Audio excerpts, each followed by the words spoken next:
日産セレナ S ハイブリッドの純正バッテリーは、すぐに交換してはダメ。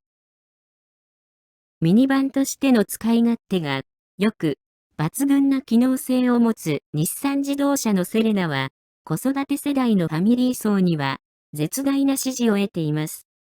そのセレナですが、C26 及び C27 型には、S ハイブリッドと呼ばれるモデルがあります。S ハイブリッドの S とは、スマートシンプルハイブリッドの略で、通常のガソリンエンジンの動力に、電気モーターからの力もプラスすることによって、駆動力をアップさせる機能を意味します。また、それに加えて、アイドリングストップ機能やバッテリーへの充電効率を高度に制御して、燃費を向上させるといった能力もあります。しかし、ハイブリッドとは言いますが、トヨタのプリウスのように、電気モーターの力だけで車を走らせることはできません。そして、駆動力アップに貢献させるための条件や発動時間も限られており、その恩恵を受ける機会はごくわずかです。そこで、2018年3月に、販売展開中の C27 型のラインナップに e-POWER というモデルを加えました。セレナ e-POWER は、いわゆる電気自動車として、モーターの力だけで駆動輪を動かすのですが、そのモーターの電力は、搭載しているガソリンエンジンで発電するという仕組みです。ですから、ガソリンエンジンを搭載しているにもかかわらず、そのエンジンが物理的にタイヤを駆動させるわけではなく、タイヤを動かすのはあくまでも電気モーターなのです。そんな e-POWER モデルが主流になっているセレナではありますが、2012年8月に C26 型から採用されている S ハイブリッドモデルを所有しているという方もまだまだ多いと思います。S ハイブリッドモデルにはアイドリングストップやエンジンアシスト機能を実現させるためにバッテリーを2つ搭載しています。このバッテリーは容量は違いますが、2つともアイドリングストップ車専用バッテリーでなくてはいけません。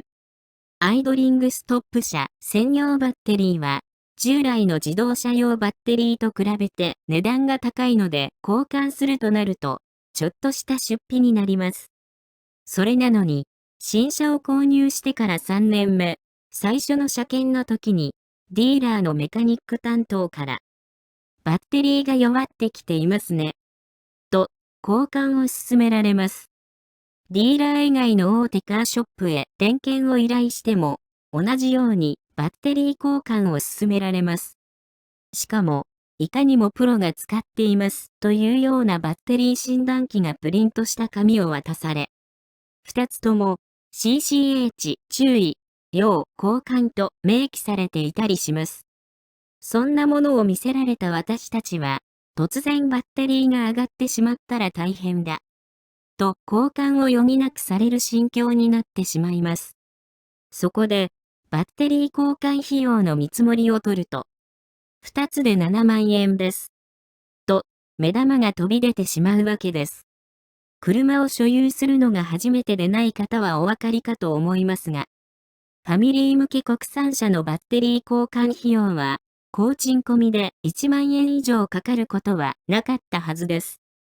それが、たかだかバッテリー交換で7万円です。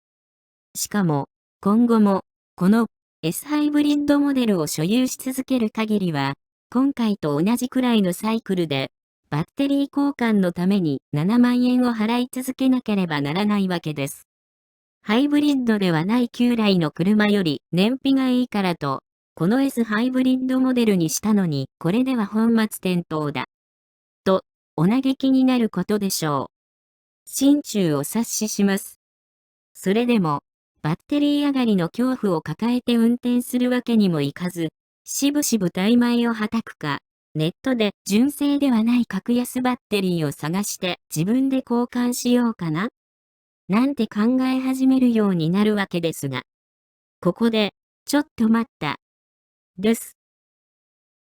あなたが月に数回しか運転しないサンデードライバーなのであれば、確かに、バッテリーも本当に劣化しているかもしれません。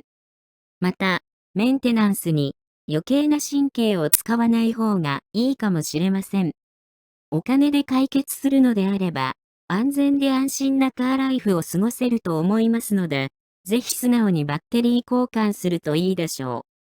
う。しかし、週に数日はエンジンを回していたのであれば、実はバッテリーは大してへたっていないはずです。バッテリー診断機が偉そうに CCH だとか要交換だとかのたまっていますが、実際にエンジン始動時のセルモーターは元気がないですか？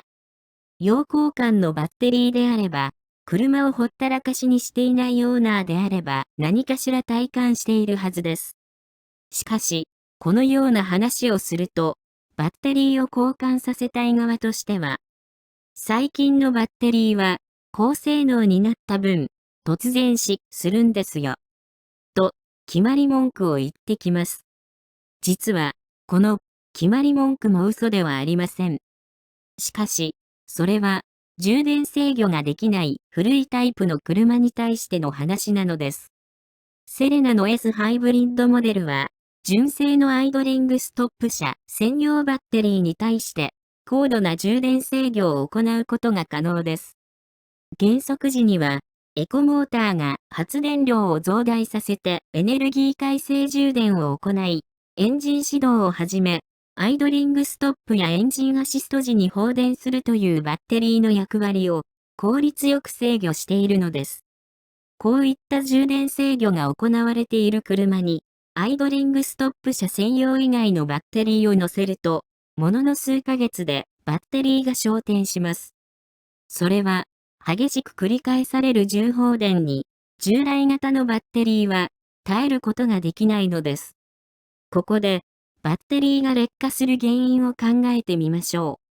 う。自動車のバッテリーが劣化する原因は、主に2つあります。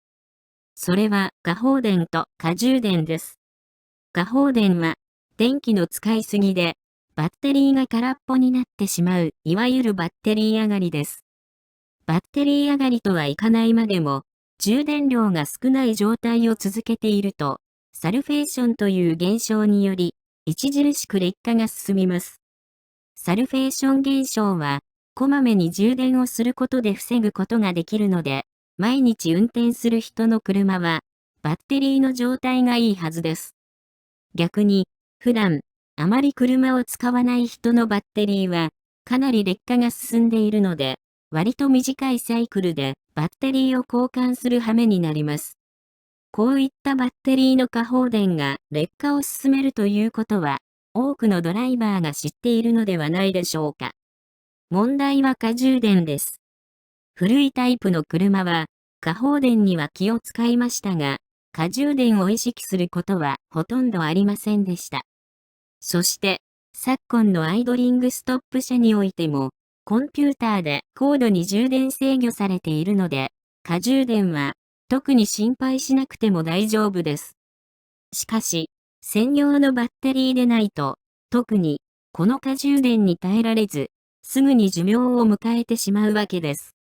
さて、セレナ S ハイブリッドモデルに話を戻しますが、新車購入時に搭載されている純正のバッテリーは、当然、アイドリングストップ車専用のものです。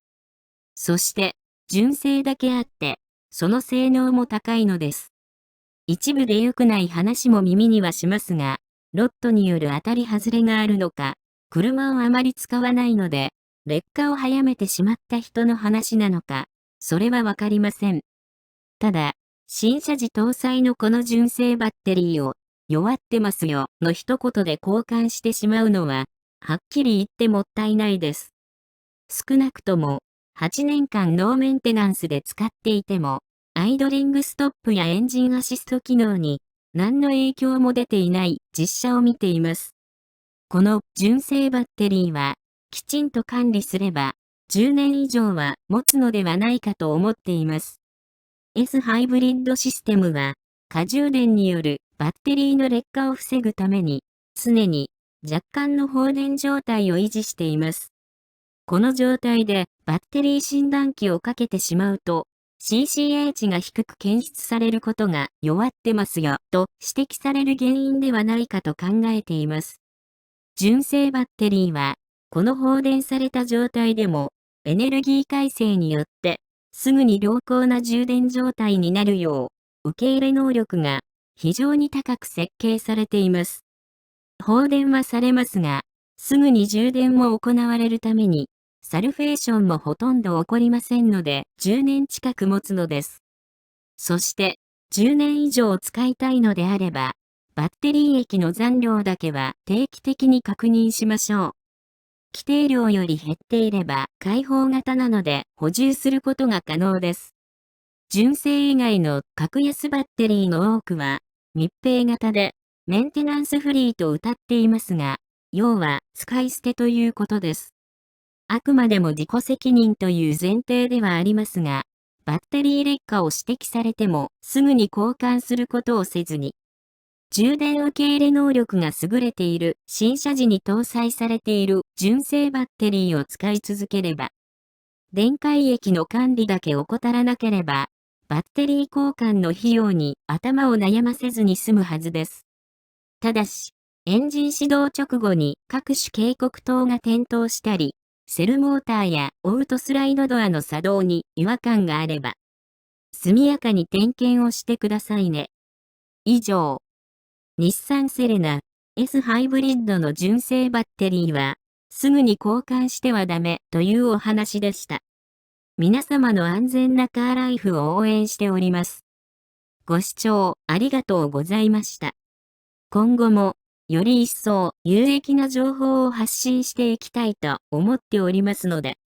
よろしければチャンネル登録をお願いいたします。それではまたお会いしましょう。ご視聴ありがとうございました。